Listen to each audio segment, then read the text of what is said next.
Hey everybody and welcome. In this video I'm going to be teaching you how to use HuggingFace with LangChain. So this is super easy. Currently, as you can see, I'm on official LangChain platform and basically on Langsmith, from where you can get the API key to bridge between LangChain and HuggingFace. So first you're going to be heading over to settings and then click on create API key. Once you get that, simply type in here in the API key section HuggingFace, and you can select it personal access token or service key.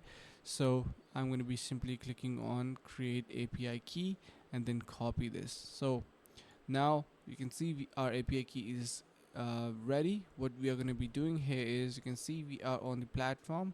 So let me just so basically I'm going to be showing you here. Just wait for a couple of seconds. Yeah, this is going to be the Hugging Face platform where we are going to be pasting this particular API key in this section. Once you do that, you're going to be using Hugging Face with LangChain. Thank you so much for watching. Make sure to subscribe to our channel.